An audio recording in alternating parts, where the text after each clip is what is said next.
इस सृष्टि के आदि गुरु भगवान शिव शिवाजी के चरणों में कोटि कोटि नमन। आप सभी भक्तों और साधकों का आपके ही YouTube चैनल महादेव लव में हार्दिक स्वागत करता हूं। आज का शीर्षक है उच्च स्तरीय रहस्यमय प्राण तत्व।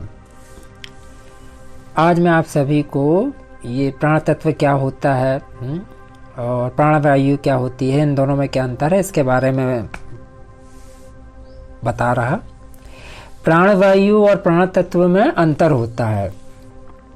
प्राणवायु जो होती है वो हवा में मिली हुई ऑक्सीजन गैस कहलाती है और यह ज्वलनशील होती है और हमारे शरीर का तापमान इसी के आधार पर स्थिर रहता है। जैसे किसी भी मशीन को चलाने के लिए ऊर्जा चाहिए, इसी प्रकार से इस शरीर रूपी मशीन को चलाने के लिए यह ऊर्जा ही काम देती है। यह प्राणवायु मुंह और नाक के माध्यम से छोड़ी और ग्रहण की जाती है। प्राण तत्व सूक्ष्म चेतना है, उसमें क्रिया भावना का समावेश होता है। हर व्यक्ति इसी प्राण तत्व के शरीर में रहने से जीवित रहता है। यदि ये प्राण तत्व निकल जाए तो व्यक्ति की मृत्यु हो जाती है। फिर ऑक्सीजन मिश्रित वायु मतलब प्राणवायु भी फेफड़ों में पंप कितनी भी की जाती रहे तो भी जीवन लौटना संभव नहीं होता। ऑक्सीजन पदार्थ कहलाता है, जबकि प्राण पदार्थ के साथ जुड़ी हुई चेतना होती है। आज भी कई चिकित्सक प्राणबल से आदि व्याधि का निवारण करते हैं। मैस्मेरिज्म, हिप्नोटिज्म के कार्यों में इसी प्राण तत्व का प्रभाव काम करता है। प्राण की दूसरी परत वह होती है जिससे सूक्ष्म शरीर प्रभावित होता है।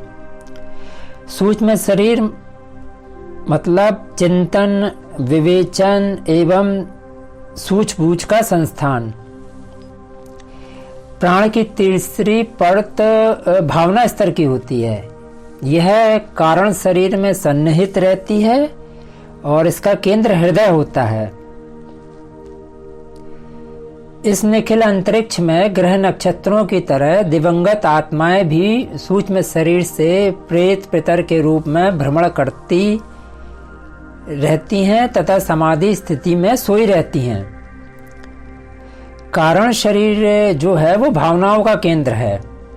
वासना, तृष्णा और अहमता का खेल तो शरीर और मन ही मिलजुल कर खेलते रहते हैं, पर दिव्य भावना जिन्हें श्रद्धा, निष्ठा, प्रज्ञा, दया, करुणा, उदारता, आत्मीयता आदि के रूप में जाना जाता है, हृदय क्षेत्र की कारण शरीर की देन है।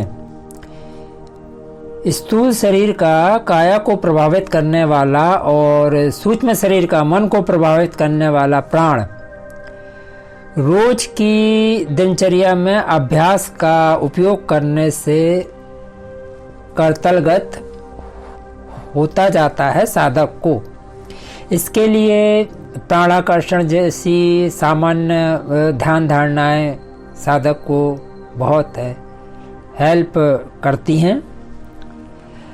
अतीन्द्रिय क्षमताओं का बोध तो आज्ञा चक्र भूमध्य भाग में होता है साधक को, पर इसकी जो जड़ होती है वो कारण शरीर की हृदय गुफा में रहती है।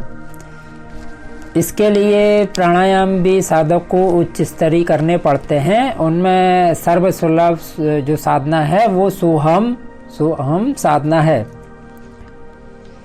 यदि साधक को अतीन्द्रिय स्तर की प्रचंड क्षमताएं चाहिए तो साधक को मूलाधार अवस्थित कुंडलिनी प्रलाग्नि को प्रज्वलित करना आवश्यक है।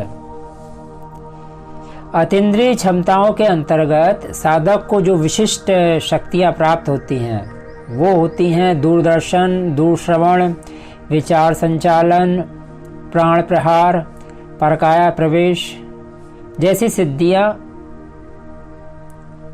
होती हैं, साधक को प्राप्त होती हैं। इन सभी बड़े कार्यों के लिए एक डायनामाइट स्तर की ऊर्जा की आवश्यकता होती है और इस ऊर्जा की प्राप्ति के लिए साधक को कुंडलिनी जागरण, पंचकोश अनावरण, षट चक्र भेदन स्तर की साधना करनी पड़ती है। आप सबको वीडियो कैसा लगा बताइएगा। जय महादेव।